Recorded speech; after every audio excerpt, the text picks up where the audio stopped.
It's time for Paris night in. They awesome Paris night in. I said movies, beer, and jokes. That's PNI.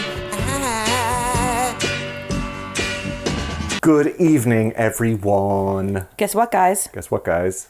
It's Parents' Night In. It's Parents' Night In. We have sort of a roundabout theme episode for you. A roundabout theme episode? Well, you see, since everyone is quarantined, we are Quentin Quarantino'ing it. Do you see? I see it, but it was clunky. Okay, you come up with a better version. We are Quentin Quarantino'd. Okay, that's better. Quentin Quarantino'ing it. I can't even do it. Quentin Quarantino'ing it is a lot. We are Quentin Quarantino-esquified. It's like, exactly. Quentin Quarantino-esquification. But enough about that stupid joke. Worst joke ever. We're watching Quentin Tarantino's latest film. I thought you were going to say Quentin Quarantino. We're watching Quentin Quarantino's latest movie, Once Upon a Time in Hollywood. What were your initial impressions of this movie when we saw it in the theater? I loved this movie. I did too. I absolutely loved it. I loved it. It was like joyful. It was one of those movies I left the theater and I was like just in a sort of giddy state of excitement. What's ridiculous about it? Joyful is a weird thing to say about this. It's a horribly violent ending. That's a violent ending, but spoiler alert, first of all of Tarantino stuff is violent. First of all, the violence at the end is so over the top, it's funny. It's just ridiculous. No, I know. What made me like so giddy leaving the theater was just how much fun everyone was having. And it just comes across that way. Oh, you mean being in the movie? Yeah. It's full of humor. It's full of great dialogue. It's full of characters that you like can't help but want to spend time with, which is a Tarantino kind of hallmark. Even when he is dealing with scumbags like Jules and Vincent, you want to hang out with Jules and Vincent because they're just cool. I'm not the kind of person who's like, oh, I love Leo. Oh my God, Leo. Like, no. If he's in a movie, I'm like, oh, cool. All right, he's in the movie. That's cool. In this latter part of his career, I actually just really enjoy watching him do what he does. He's improved so much in the last 10 years or so. I mean, he was always a good actor, but he's just matured so much and been able to sort of break out of the Leo thing. Well, because if you think about it, right, like, so he did the Growing Pains thing, and I think I find that fun because I don't know what our age difference is, but when I watched Growing Pains, he was a young kid, and I was a young kid. You're right, so not that different. So I followed his journey in a way that I don't get to do with a lot of other actors. So it was Growing Pains, and then, Romeo and Juliet, and The Beach, and he was playing all these sort of... And Titanic. Yeah, but I always just pictured him as like the tan, sort of handsome, love interest, heartthrobby kind of guy. Teen heartthrob. And I love that he's not that in this. Right, well, he hasn't been that in a long time. Right. And that works better for him. He's taken roles that have broken him out of that, and he's so much better in those roles. Yeah. I forgot Luke Perry's in this. This, and Django, and The Revenant, and Wolf of Wall Street. Yeah. Like, those are not typical Leo DiCaprio roles. No. And I have loved his last several movies because of that. His transition. Yeah. And this movie is his either best or second best performance. Behind? I would say. If anything, behind Wolf of Wall Street. I like this better. Just in general, I like the movie better. Performance-wise, they're like 1 and 1A for me. So the basic premise of the movie is Leo is an aging TV Western star who has passed his peak, and he's no longer getting the cool jobs, and he's just getting like one-off appearances on other TV shows now because his show got canceled. And it's kind of just a day-in-the-life sort of story. It's a buddy movie. Set against the backdrop of the Sharon Tate murders. Which I still don't know a ton about. I know enough, right? But I wasn't super familiar with them when we watched this movie, only that it had happened. I knew of them and I read up on them before we saw the movie just to be sort of better informed about it, and that helps you enjoy the movie more. It does. Walking out of the movie, I was like, well, that's really fun how it comes together. Because you understand more the significance of why he picked this particular time and place. Yes. I love the flamethrower. It's a little Inglourious Basterds reference. Yeah. And that's another thing about this movie that I love, is the whole rewriting of history. Yes. And getting those sons of bitches. A la Inglourious Basterds. Yes. And I those three are certainly my three favorite Tarantino films? Yes. This Django and Bastards. That's the reason I paused, because I realized we weren't talking about Django yet. But I watched Django recently for the first time. And loved it. When Justin first saw it, he was like, I think you'd like it. And then over time, especially after seeing this, he was like, okay, now you definitely have to watch Django. Yeah. And I'm so glad that I did. If he just did this kind of movie for the rest of his career. What, revisionist history? Yes, I'd be thrilled. Well, yeah, he's great. All of these histories need to be revised. Yes. And he's great at just sort of dumping you into the setting and really making you feel like you're in it. And that's one thing I love about this movie is just the time and place is so palpable. And it's like, I want to be there and walk around and experience it. Yeah. Like, I mean, I'm fascinated with the 60s anyway, as are you. Yes. So Rick Dalton is the star of Bounty Law that was popular about 10 years before this movie takes place. And I guess Tarantino wants to develop an actual Bounty Law TV show. That would be kind of fun. It would be fun. I would watch that. I am fascinated with Westerns in general, even though most of the Westerns I like are more recent stuff that are like callbacks to the old stuff. You like the modern take on the Yes. traditional Western. Yeah. I'm not a big Western fan in general. I think feel like they're mostly a guy genre. They are a guy genre. Although I think my mom kind of liked some of the old Western movies, probably because she watched them with her dad. Probably. My dad loves Westerns.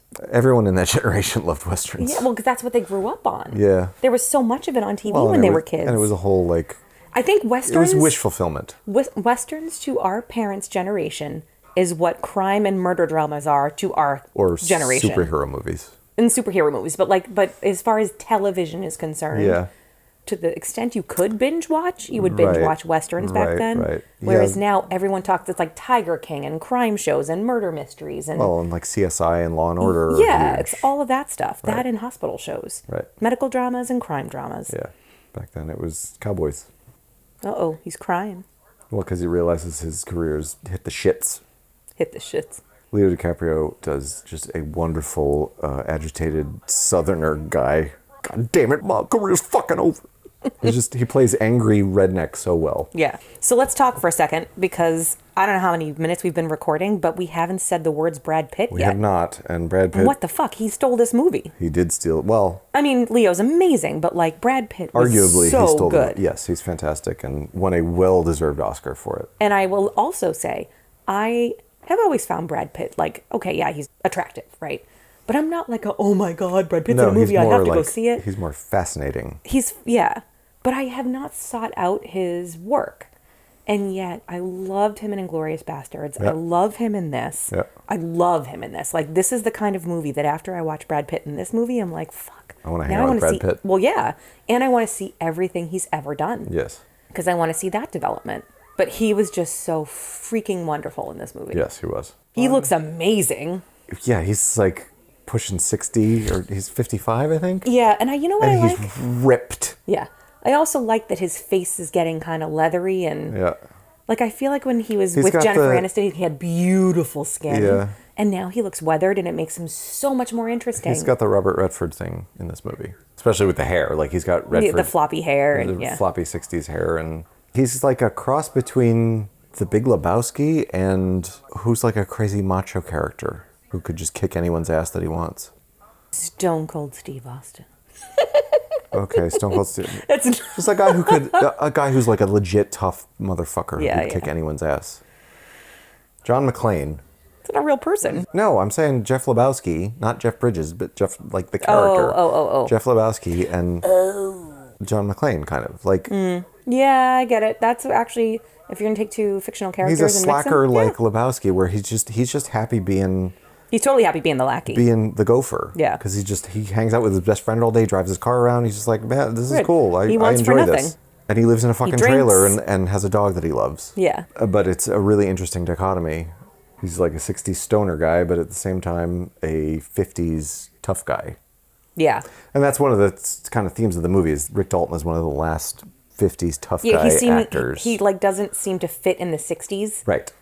He's definitely trying to find his way in this decade. Yes. Which is interesting, right? I don't know enough about spaghetti westerns, but my guess is that, like other things in certain ways, when you go to other countries and other cultures, it's like, oh, they're either 10 years ahead of us or 10 years behind us, or they're over here and we're over there. Rick Dalton is kind of loosely based on Burt Reynolds, who also had a very close relationship with his stuntman. And Burt Reynolds, in the late 60s, couldn't get work in Hollywood, so he went to Italy and did spaghetti westerns.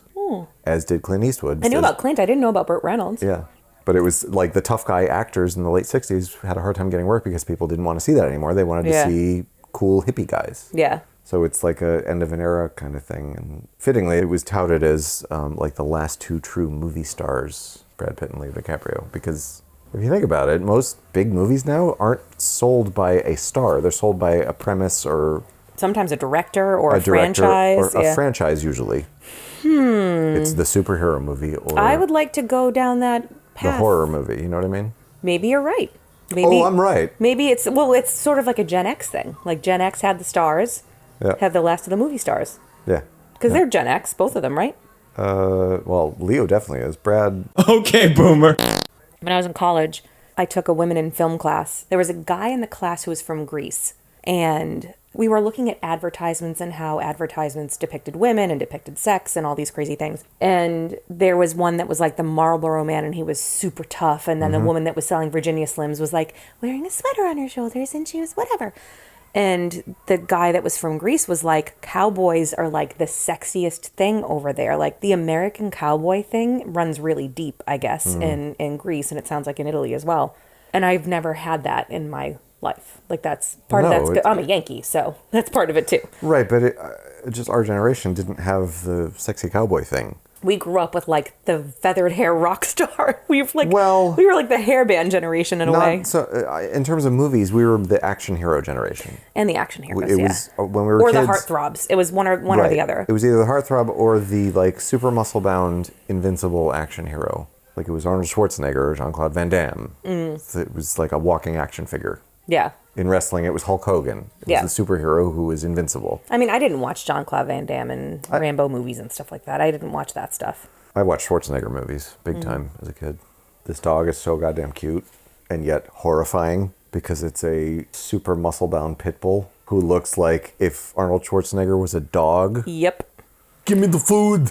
I'm sitting here in the rocking chair. You give me the food now. Do it. And when you're watching this the first time, you're like, why are they spending so much time on his ritual feeding his dog and the training of the dog and shit? And then you find out why. It's brilliant. I know I'm not the only one that's ever noticed this, but it's a fixation of mine that whenever I'm watching a movie with Brad Pitt, he's eating. Yep. He always eats in movies. Because he likes to flex his jaw muscles. Yeah. I feel like I've seen some things about it online, why he does that and that he likes to do that.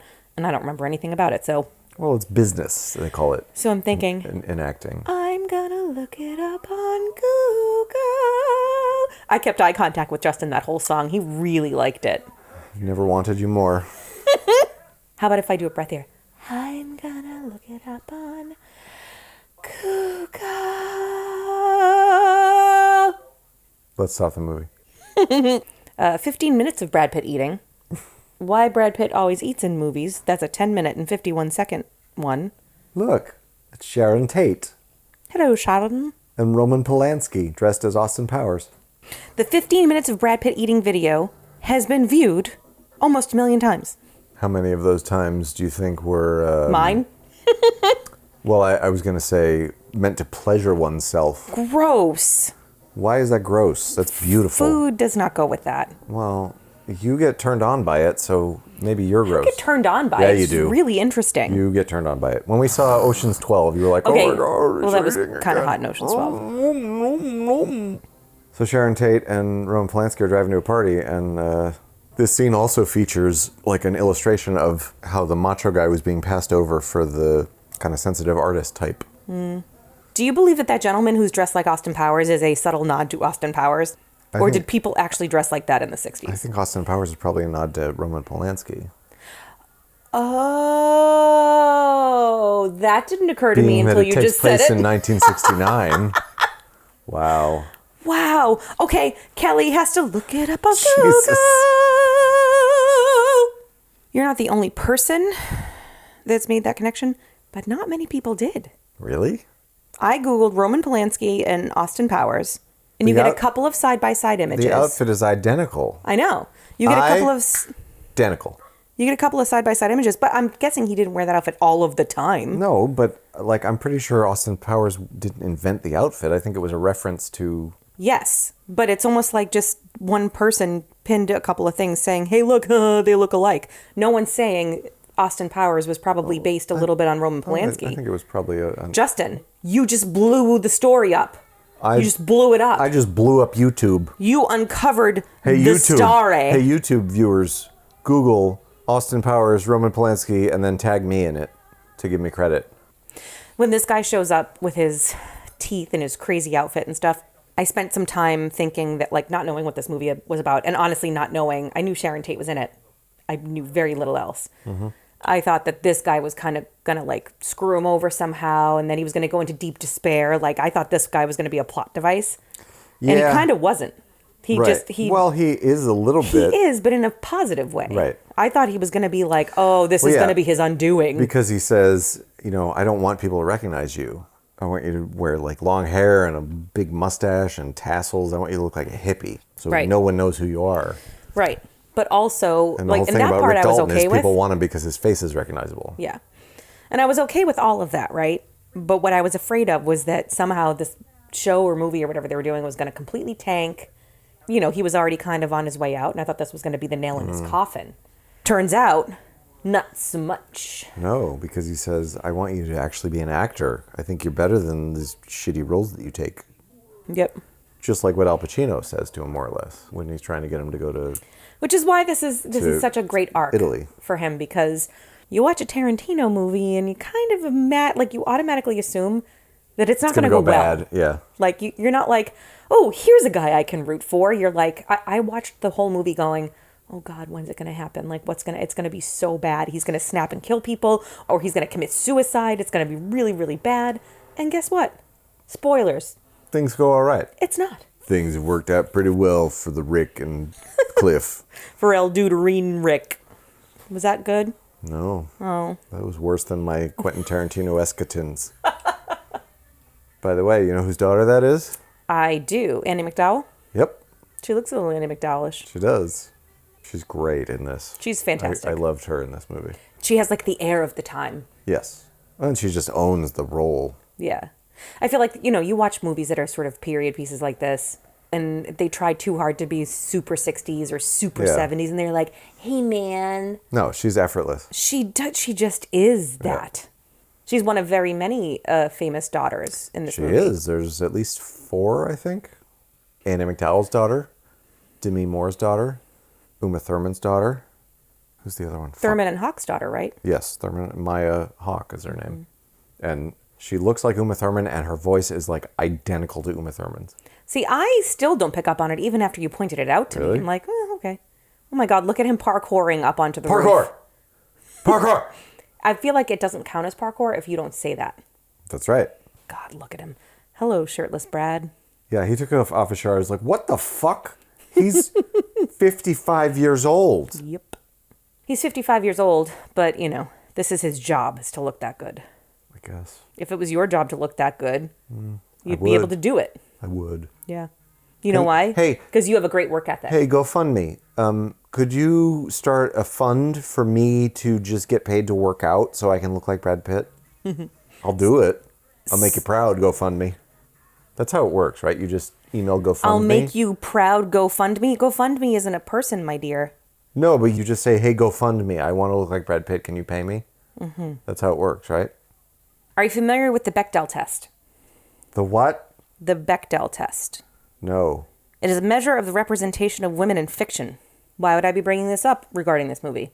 I don't know. So what the Bechdel Test does is it sort of measures the role that women play in movies and gives it a score. Does it pass or does it not pass? And there was a lot of upsetness. Oh. Margot Robbie's in this movie. She barely speaks. She's in a lot of scenes. She barely speaks. Right. And so what it looks at is like, there's like 17 men in this movie and they take up most of the lines. And this woman gets 2 or whatever. Mm-hmm. And the other one that caused a huge uproar in 2019 was The Irishman. So people were freaking out about both of those things in 2019. And it gave them another reason to be mad at Quentin Tarantino. I keep wanting to call him Quentin Quarantino. It's never going away. It's like Stanley Kubrick and what was the one from the last movie we watched? Oh, Barrel Bambo? Barrel Bambo. So what an asshole. Anyway, So it gave people that already think that Quentin Tarantino is not great to his female stars more to complain about. For Christ's sake. So, but she was fine with it, and She was fine with it, and if you don't think Tarantino is okay with women having center stage, watch Kill Bill. I know. Like, so that's all about the female characters. And, there are a shitload of movies where women don't get a lot to do. That's so this true. is not a Quentin Tarantino problem. Unique to him. Right. So, anyway, all of that said, going into this movie, I had already read all of that criticism and concern. And so when I watched the movie, I remember thinking, well, I think it was okay here. She's not meant to be a character as much as, like, a legend. Right. And that's the thing is, like, it's sort of better that she doesn't try to be Sharon Tate. Yeah. Because just about everyone else in this movie is a fake person. Right. Or a non-famous person. She's one of the few, like, real historical figures in the movie. It's like her, Bruce Lee, Roman Polanski, and a handful of Charles people Manson. and a handful of people at the Playboy Mansion. Well, and the people at Carney at Wilson Spahn Ranch. Yeah. The movie's not really about the historical figures, it's about the fictional characters. That's what I'm saying. Set against the backdrop of these real people. So to me, it's sort of better that she doesn't try to invoke all of Sharon Tate. She doesn't look exactly like her. No. I also did not know this was supposed to be Bruce Lee. You didn't? No. But this scene is so great. It's fucking hilarious. Somebody in Bruce Lee's family had to have been upset about this portrayal. Upset about this portrayal. Because Brad Pitt kicked Bruce Lee's ass. Well, no, just because Bruce Lee comes off as like this self-absorbed dick in this scene. But it's like, it's an over-the-top version of Bruce Lee, and it's Brad Pitt flashing back to this interaction he had with him. So, like, it's almost like his memory. It's a skewed version of what probably would have happened. I think that what's so great about this scene, though, is that, like, you just sort of see Cliff, and he has no fucks to give. No. Zero well, that's fucks how he is to give. Throughout the movie. Right, but this is, like, the best depiction of it. Yeah. Because before, it's sort of like a Jeffrey Lebowski thing. This is where what's-his-face comes out. What? Johnny Rockets.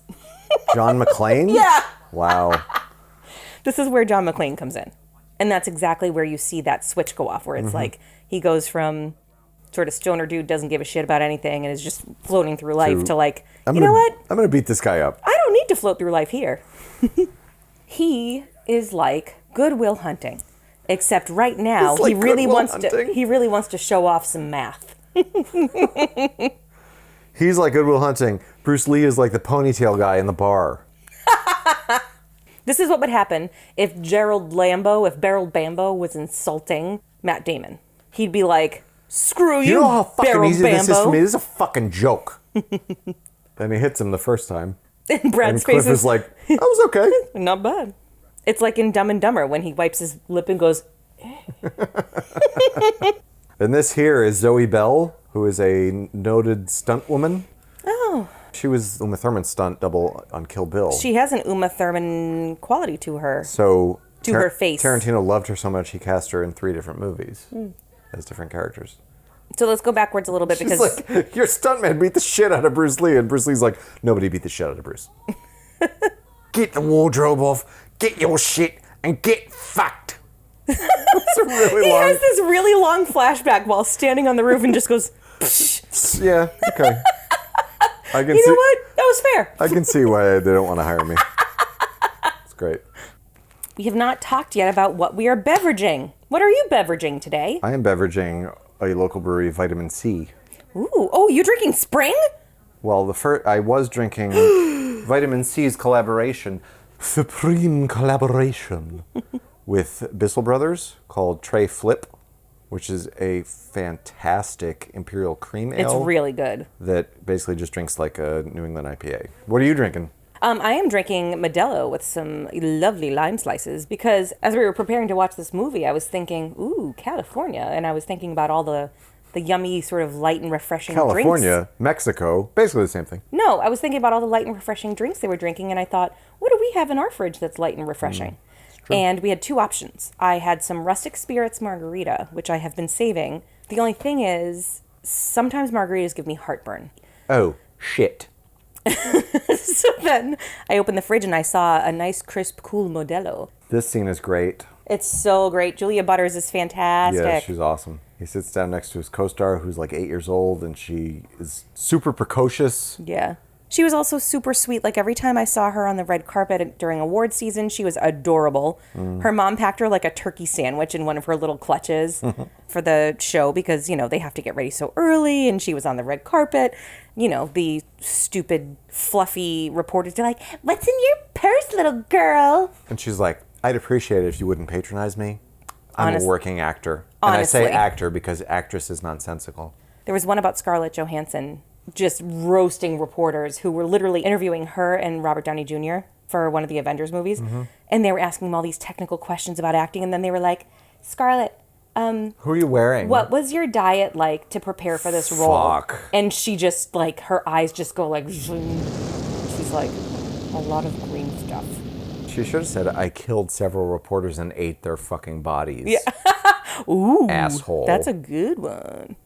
So he's reading this shitty Western pulp novel and just now realizes that it's really about him because it's about this aging cowboy who doesn't have it anymore and realizes that his best days are behind him, and he starts crying, telling her about it. Yeah. She's like, "It's okay. Maybe things will turn out okay for Dusty, whatever his name." I don't Right. remember And she what the clearly cowboy's name can see that it's a parallel. is. Right. As an 8-year-old actress. Where are you? About halfway through. Metaphor for his life. Yep. What's happening to him now? Well, he's not the best anymore. Yeah. Like, and as I was watching the movie, I was like, it's so stupid. This is the kind of scene that with lesser actors And a lesser director. and a lesser director would be an absolute joke. Yeah. And people would laugh this person off of the face of the earth. So it's Anyone could write it. ham-fisted, really. And, yeah, anyone could write Right, it. but- But it's played so beautifully by both of them. Oh, here's that song with the woman It's with Charlene. the amazing vibrato. What's Isn't her name? Isn't her name Charlene? She's the same girl. I've got a brand new pair of roller skates. You got a brand new No, key. it's not the same woman. We looked this up. It's not the same woman. It's not. Damn it, woman. I forget. I've got a brand new pair of roller skates. No, that woman doesn't have a vibrato like this. You got a brand new This woman is key. almost Grace Slick vibrato. Oh, Melanie. By the way, Melanie Kelly- is. I've got a brand new pair of roller Kelly, skates. what does Grace Slick sound like? Go ask Alice. I think she'll know. What is the name of this song? I forget. God damn it. Kelly's gonna look it up on Google.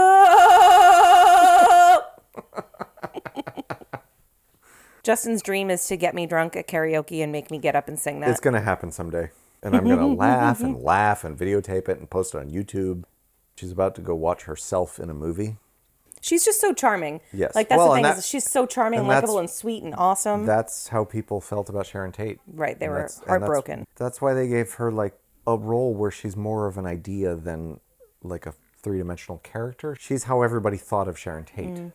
I've never seen this movie, The Wrecking Crew, with Dean Martin and Me Sharon Tate. neithers. I love Dean Martin. So I'm a cinephile, obviously, but I feel like everything before the 70s, I have some big holes in my game. Yeah. You're a cinephile, but you're not the kind of cinephile who seeks out things that... I do You seek have a them very... out. No, I know, but you have a very specific path, I feel like, that you go down. Whereas there are other cinephiles where I'm like, how did they pick that movie to watch? Yeah. No, and there's a lot of movies that I'm like, I should really watch that because it's considered a classic. But I have a harder time with American cinema in like the 50s and 60s usually, just because it was less about sort of a visual style and more about just showing you stuff. Mm-hmm. You know what I mean? Mm-hmm. Like there's a lot of movies in the 50s and 60s that are lit like a TV show. Where it's like, we just have to make sure the audience can see everything. Yeah. And it's hard for me to get into that because I tend to be more attracted to visually interesting films. Yeah. I like that this whole interaction here where she actually does do a lot of talking. There's no ego. No. She's just so super sweet. She's like, I'm in this movie. And the girl's like, you are? I don't even know who you like, are. I'm- and the girl's not snooty about it, but she's clearly like has no idea No, who Sharon she's Tate like, is. I'm Sharon Tate. And she's just so sweet about it. She's like, no, I'm in this movie. But she's never like jerky about it. She poses for a picture Right. in front of the poster. And She's again, really sweet. By all accounts, that's how she actually was in Yeah. life. She was super likable, very humble, a pixie. Tarantino has a thing for women's feet So gross. for some reason. He's gross. I take everything back I said earlier. He's I gross. do have a judgment, and he is gross. He has a foot fetish. That's just whatever. Gross! What? Feet are gross. Feet are gross, dude. Depends on the feet. Anyone who has a foot fetish should be shot. Well, I mean, that's harsh. Oh, it's so gross. Feet are gross. I do not For the record, That's because I do not have a foot fetish.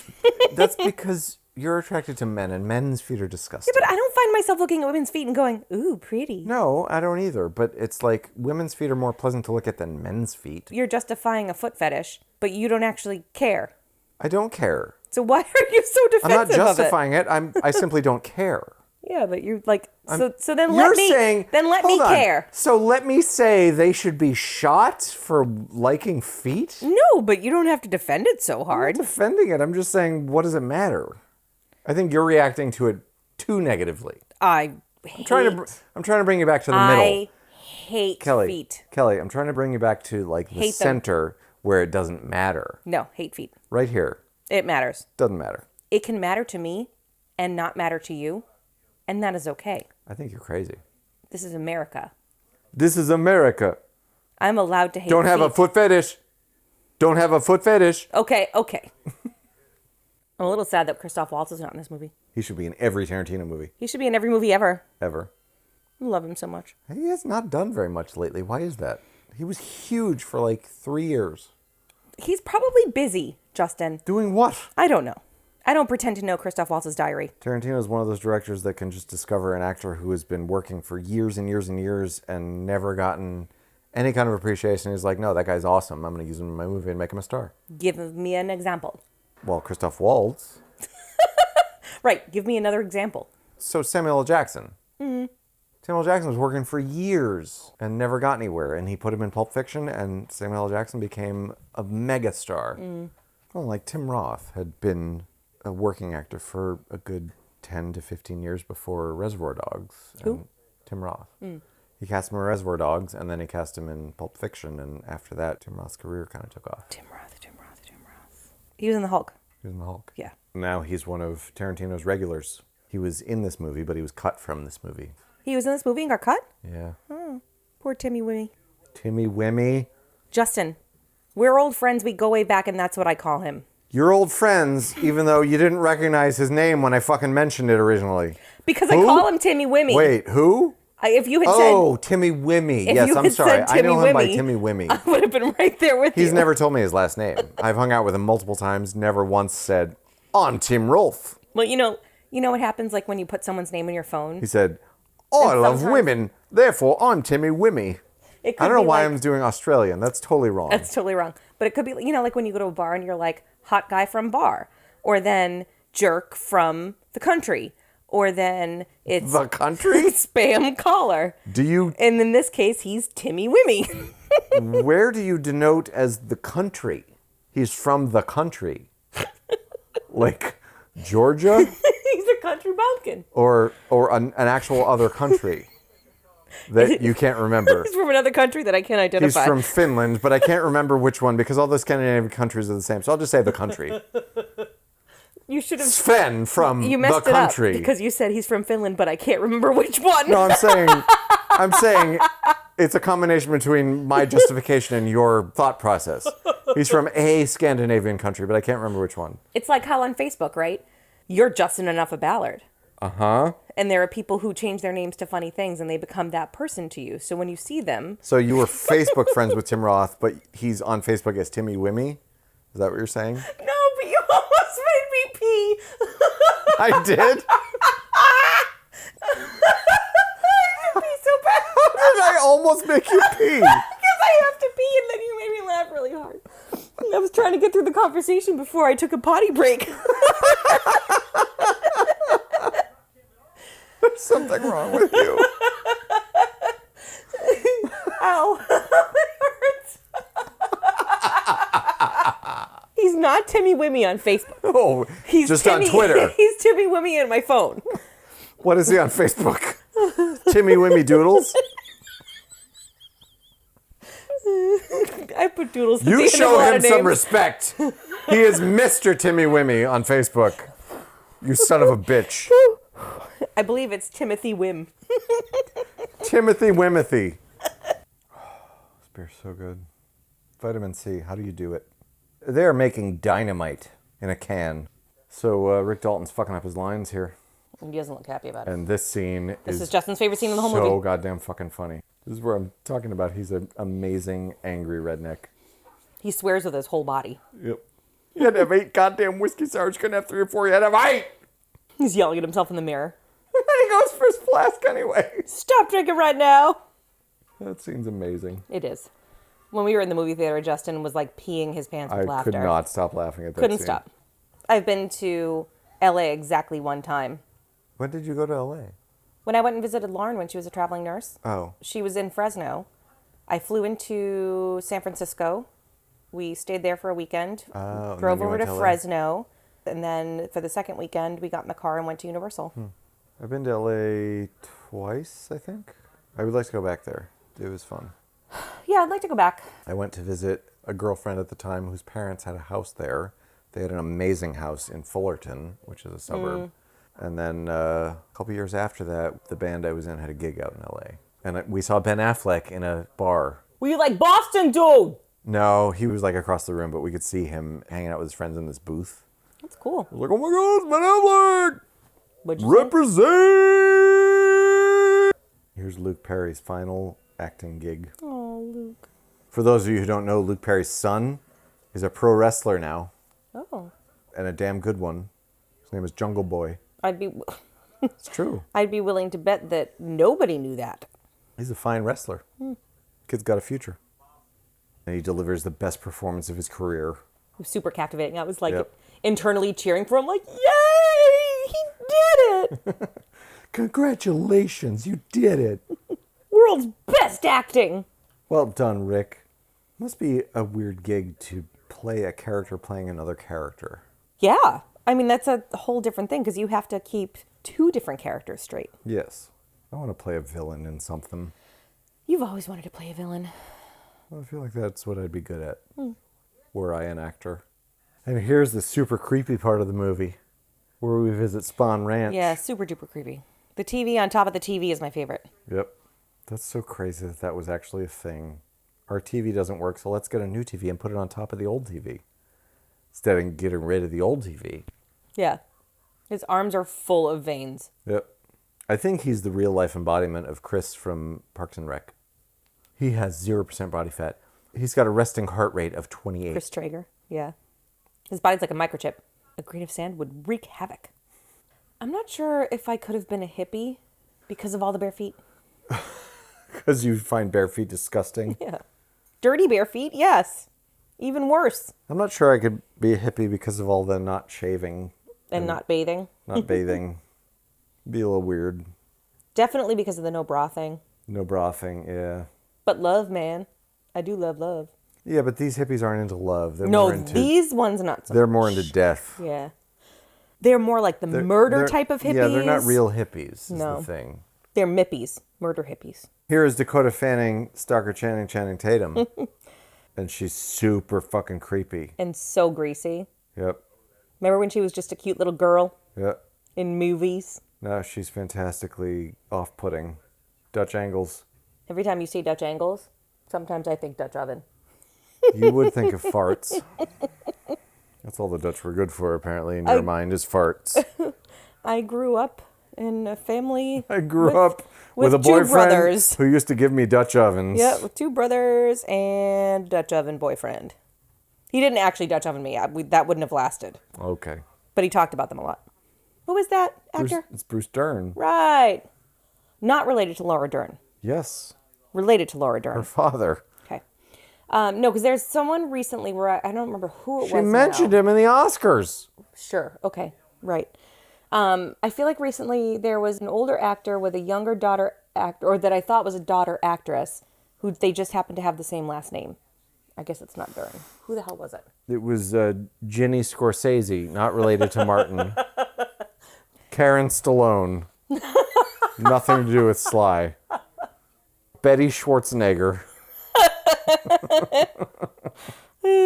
Actors with same last name who are not related. Are you expecting to see a good turnout on Google for this? Kelly's Jesus. gonna give it a shot. Gabby Hoffman is not related to Dustin Hoffman. If that's No. What you're thinking. If that's what you're thinking. Robert Duvall and Shelley Duvall. That's who it was. Oh, they're not related. Boom! Wow. Kelly found it on Google. Woo, woo,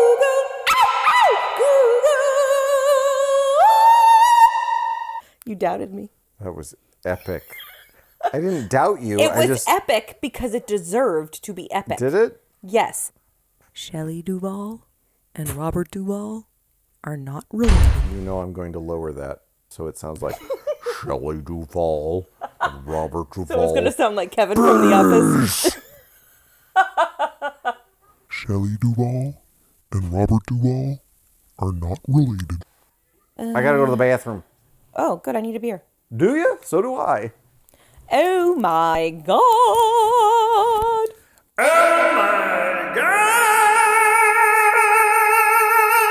Our child is supposed to be asleep. Well, he's not anymore. So this whole dropped my beer. sequence, when we saw it in the theater, Drop my beer. I was convinced they were going to kill Brad Pitt. I was a little bit, but I was like, I just thought it was going to maybe go badly and he would like limp out barely alive. No, I thought he was going to get killed. I think that was what you're supposed to think. Yeah, it's because probably if you intentional. knew anything about the history, you're like, oh, it's the Manson family. They're obviously going to kill him. That girl who sells him the acid-dipped cigarette was Uma Thurman's daughter in Kill Bill. Oh. In Kill Bill, she was like 6, maybe. She was a child. She was a child. Now she's all grown up. Now she's selling acid-dipped cigarettes. To Brad Pitt. Our 8-year-old son still calls them cigarettes. He says it wrong, and it's my favorite thing in the whole wide world. Mama, why does anyone smoke cigarettes? And we're like, don't know, son.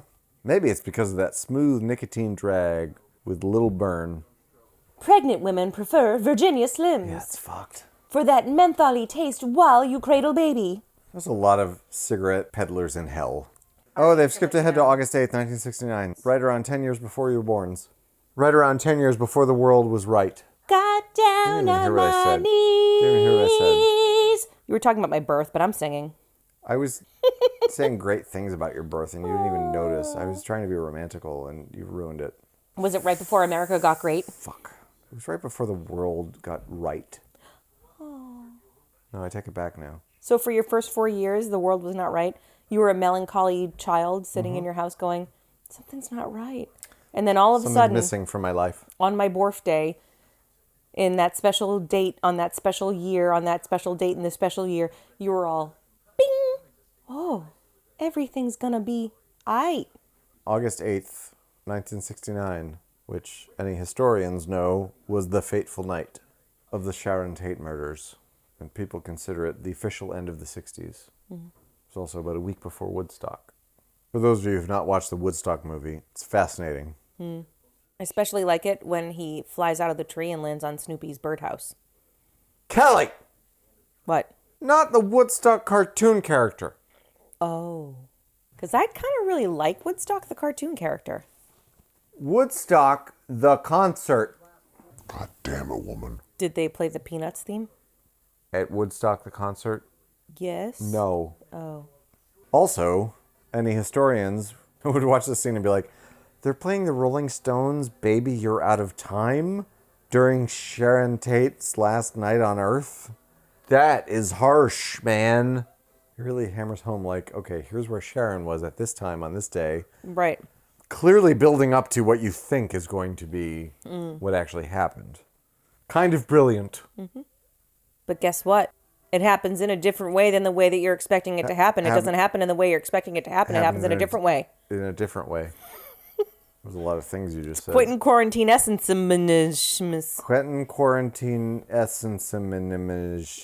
Yes, Mr. Manfred Jensen. How would you spell that? Dude, no.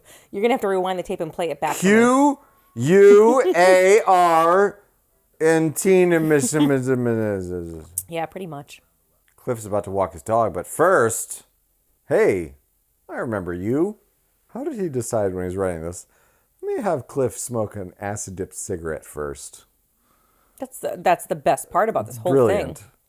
It brings that Jeffrey Lebowski, John McClane thing to a whole nother level. It brings them to the middle. They meet right in the middle of an acid-dipped cigarette. Brandy reminds me of Wilma. Who's Wilma? When I used to volunteer at From the Flintstones? No. I used to volunteer at MSPCA. And I fell in love with this beautiful pit bull. She was a white pit bull named Wilma, and she was so sweet. Was she jacked? Jacked. But like the quietest, sweetest, most, what's the word that I'm looking for? Docile? Yeah, docile, but like... Affectionate? Obedient. Obedient. I wanted to say behaviory. Behaviory! She had such a good behaviorness to her. My son's been acting out. I'm going to have to take him to the behaviory tomorrow.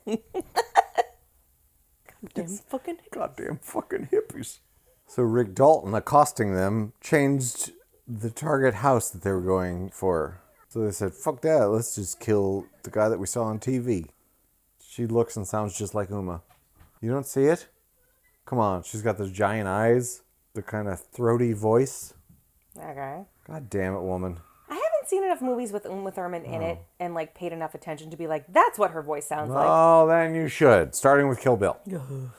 No, you'll enjoy them. I don't like gouging eyeballs out. God damn it, woman. That's like one thing, and there's way more to it than that. She wants to dance like Uma Thurman. Bury me till I confess. Does anybody want to pause the movie and guess what's going to happen next? What? Maybe PNIers want to pause this playback so that they can decide. It's like pause and think about what could happen next. It's like when you watch Is this a choose your own adventure sort of. It's episode? like when you watch like a training video at work or something. The Charles Manson people get to a house and you have to decide which house they get to? No, it's like pause and reflect. How could this go wrong? And then it happens. And you can press play. And then you can learn. That's a weird feature that we've added to this episode. It's an optional feature, Justin. People don't have to Kelly, partake. I don't think I have the editing capacity to make multiple endings. I didn't say that there had to be multiple endings. Oh. It's just a pause and reflect. Damn it. I see. I love that line. Are you real? I'm real as a donut, motherfucker. What does that even mean? I don't know. And I am not one for violence. This is a little cartoonish to the point where, like, I can kind of survive it. Way over the top. But, like, I remember being in the theater, like, how much longer is this going to be happening? So, when we were in Mexico, we were staying with, like, the whole extended family, and several of them were watching this movie while I was playing solitaire with Harry in the other room, and he was like, what is all the screaming? Mom, what are they watching? And I was like, you want to stay in this room. He ends up with a knife in his hip accidentally. That's gotta hurt like a son of a bitch. Yeah, but he's so high, he doesn't even, under normal circumstances. It, like, barely registers for but him. instead, he's gonna ram this bitch's head into every surface. Yeah, this part is gratuitous as well. This is ridiculous. Like, I actually can't watch this part. And I didn't in the theater, and I didn't any of the other times. I was in the theater, I was like, Jesus Christ! Yeah, like, I have to look away. Gotta hurt to have a knife stabbed into your fucking hip. Yeah, you said that already. Did I say that? Yes. Oh. And I said, oh, he's really high. He probably has no idea. And you were like, probably. Hey, Kelly. Yes? It's gotta hurt to have a knife stabbed into your hip. I know, right? Right? Cliff is all right. You're a good friend, Cliff. I try. That's what's going to happen the next time I make you quarantine lunch. And you're like, thanks for lunch. I'm going to go, I try. Are you then gonna have a drink with Sharon Tate? No, I'm going to go to the hospital in an ambulance because I go, I try. So I'll have a drink with Sharon Tate? Yes. Wait. Okay. I don't like this arrangement at all. Coming up right here is the line that had me in stitches for a good 20 minutes. Well, them fucking hippies ain't, that's for goddamn sure. Fucking slayed me in the theater. Yeah. He giggled like a schoolgirl. We were walking out of the theater. I was still laughing about that fucking line. Like a schoolgirl. And then Sharon is saying to Jay, hey, is everyone okay? Wait, you're talking to Rick Dalton right now? Rick, would you like to come up for a drink? And therefore, Rick becomes friends with Sharon, and thus Sharon and her husband, Roman Polanski, view Rick as a cool guy. And therefore, Roman Polanski says, hey, want to be in my next movie? Early in the movie, Rick goes, Roman Polanski, that's the hottest director in town. I live next door to him. If I could do a movie with him, I'd be right back in there. Yep. Done. This movie is a journey. Yes, it's a long movie, but It's not tiresome, it's just long. I feel like the first time we watched it, I was like, this movie's kind of long and taking a long time to get where it's going. And then once it got where it was going, I loved it. It made it all worth it. Yes. But when I watched it the second time, it was like I knew where it was going, and therefore it didn't feel long to me. So, peonies, as you have come So, Quentin Quarantino'd. as you've come to the end of our little journey, let us know what you think. Click that subscribe button and make sure you click the little bell so you can get our notifications. Click that subscribe button and click the little bell so you know the blah blah blah blah blah blah blah blah blah. Click the bells and the notifications. Sadie, Clam, Flower Child, Lulu, Snake. They have a lot of weird names. Butterfly, Harley Quinn Sundance, Smith, that's Tadpole, the other Blue, one. Delilah, Froggy. Kevin Smith's daughter was the fourth. Oh, yeah. I can't believe he named his kid Harley Quinn. Yeah, and his wife let him do it. Well, Why didn't you let our son be named I let Bruce you name Wayne- our child Harrison. Bruce Wayne Ballard? Batman Ballard and Bruce Wayne Ballard were Okay. off the table. Okay, Okay. But you got Harrison. that's true, I did. So, Once Upon a Time in Hollywood. Was a movie. Directed by Quentin Tarantino. Next. Are we just going on factual information? I thought we were playing Jeopardy. No! Oh. You didn't phrase it in the form of a question, first of all. Well, then I guess I lose. Why don't you just punch my face? Why would I do that? I don't know. It's a weird thing to request. I'm dramatic. You are. Some would say crazy. How would you rank this among your Tarantino films? I Second? would like to give it 3 balonies and 1 star. 3 balonies? You don't understand my scale. There's What's your scale? There's rockets, there's balonies, there's stars. Pretty sure there's a salami in there. Is bologna above or below salami? They're even. Why do you have both then? If I'm feeling more European, I go with the salami. So therefore the bologna is the American rating and the salami is the European rating. Which one do you give this again? I believe if you review the table, it was 3 balonies and 1 star. I painted myself into a corner. You sure did. So just to recap. Bologna is American. Salami is European. So Correct. You're going on the American scale. 3 bolognas. And 1 star. Yep. So, remember like on Star Search? They had a bologna scale? No, I don't remember that. They had like 3 3/4 stars. Uh-huh. It's like that. 3 balonies. So and 1 star. what's the star to bologna ratio? I don't know. You don't know? I have to get my decoder. 1 star equals 2/3 of a bologna. Hold on. Okay. Yeah, I think it's like about 3/4 of a bologna is 2.5 stars. I'm not very good at the conversions, so That you might got way more confusing. I am more in the dark now than I was prior. I think you're gonna have to Google it. I'm pretty sure there's not a bologna to star conversion chart on Google. Can you please Google bolognas to stars? And see what Hold on. I'll humor you. Sure. Bologna to star conversion. Please God, let there be a result. Kelly, Yeah? closest thing I'm seeing. Yeah.